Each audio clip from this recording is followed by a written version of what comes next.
अस्सलामु अलैकुम वरहमतुल्लाहि वबरकातुहू। नाज़रीन किराम, आप सबका इस्तक़बाल है हमारे यूट्यूब चैनल पयाम मोहम्मदी पर। हमारी आज की नशिस्त का उन्वान है माह रमज़ान की कुछ ख़ास इबादतें। मेरे भाइयों, हम और आप जिस महीने से गुज़रने वाले हैं वो इंतहाई बाबरकत महीना है और सारे महीनों में अपना एक इम्तियाज़ी मकाम और शान रखता है। और उस महीने के कुछ ख़ास काम है जो आपकी खिदमत में हम अभी पेश करेंगे।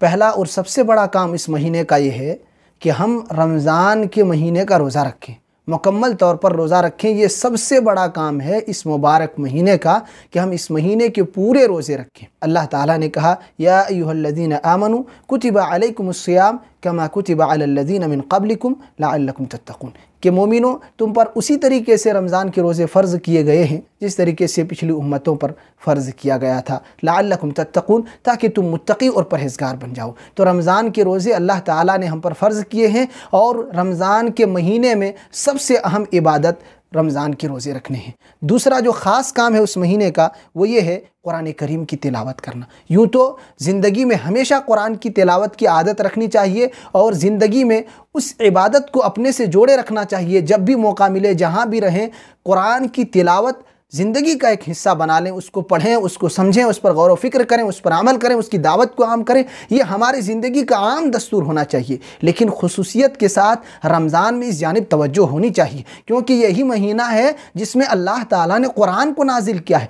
दिगर तमाम महीनों में अगर इस महीने की इम्तियाज़ी खुसूसियत ना होती तो कुरान का नुज़ूल इसमें ना होता। और कुरान और इस महीने का यहाँ से गहरा रब्त समझ में आता है कि कितना गहरा ताल्लुक़ है दोनों में। इसलिए हम और आप कसरत के साथ कुरान की तिलावत करें इस महीने में। और ख़ुद नबी अक़दस सल्लल्लाहु अलैहि वसल्लम हर साल कुरान को ख़त्म किया करते, जिब्रील अलैहिस्सलाम के सामने मुदारसा किया करते थे। तो इस चीज़ को भी हम और आप सामने रखें कि इस महीने की ख़ास इबादत है कुरान पर खुसूसी तवज्जो देना, कसरत के साथ कुरान की तिलावत करना, उस पर गौर व फिक्र करना और कुरान करीम की तालीमात पर अमल करना।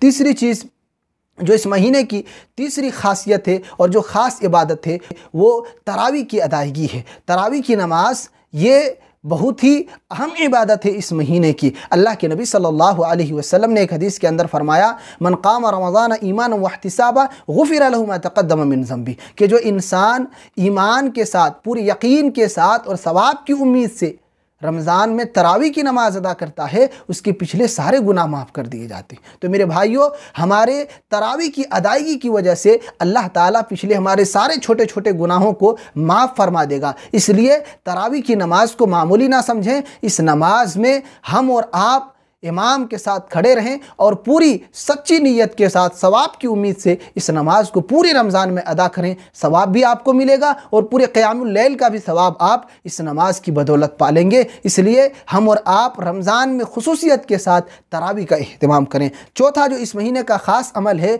वो है इफ़्तार कराना। ये भी इस महीने के ख़ास अमाल में हम इसको शुमार कर सकते हैं कि अगर इस महीने में चूँकि ख़ास मौका रहता है, दिगर कब कौन रोज़ा रखते हैं नहीं रखते हैं उसका हमें मुकम्मल तौर पर पता नहीं चलता है, लेकिन इस महीने में इस इबादत को ख़ास के तौर पर हमें अंजाम देना चाहिए और इस अमल को अंजाम देना चाहिए कि हम और आप रोज़ा इफ़्तार कराएँ। अल्लाह के नबी सल्लल्लाहु अलैहि वसल्लम का फरमान है कि जो किसी को रोज़ा इफ़्तार कराता है, मन फ़त्तरा साइमा कान लहु मिस्लु अजरिही ला यनक़ुसु मिन अजरि साइम शैआ, कि जो इंसान रोज़ा इफ़्तार कराता है तो रोज़ा रखने वाले के बराबर सवाब मिलता है और उसके अज्र में कोई कमी नहीं की जाती है। तो इस अमल को भी हम और आप इस महीने में अंजाम दे सकते हैं और ख़ास तौर पर ये बहुत बेहतरीन घड़ी है, बहुत बेहतरीन लम्हा है इस सवाब को कमाने का। पाँचवा अमल ये है सदका व खैरात करना। इस महीने के ख़ास अमाल में से हम इसको भी शामिल कर सकते हैं कि खुसूसियत के साथ हमें इस जानिब तवज्जो देनी चाहिए कि जहाँ हम साल भर सदका व खैरात करते हैं,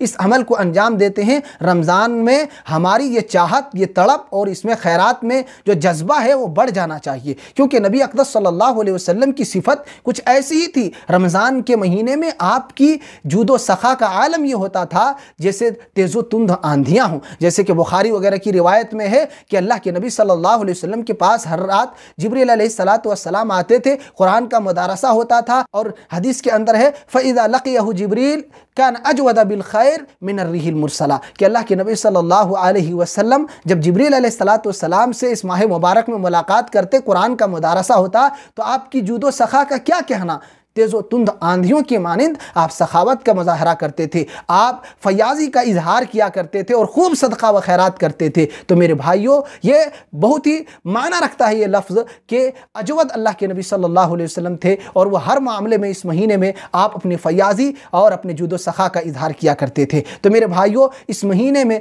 ख़ास तौर पर हम सदका व खैरात करें, खूब से खूब अपनी दौलत को अल्लाह की राह में लुटाएँ कि ये ज़िंदगी में कभी भी आप करते हैं, अल्लाह ताला के यहाँ आप बेहतर अजर पाएंगे, अच्छा इनाम पाएंगे अपनी इस इबादत का, अपने इस अमल का। इसलिए इस अमल को ख़ास तौर पर रमज़ान में अंजाम देने की कोशिश करें।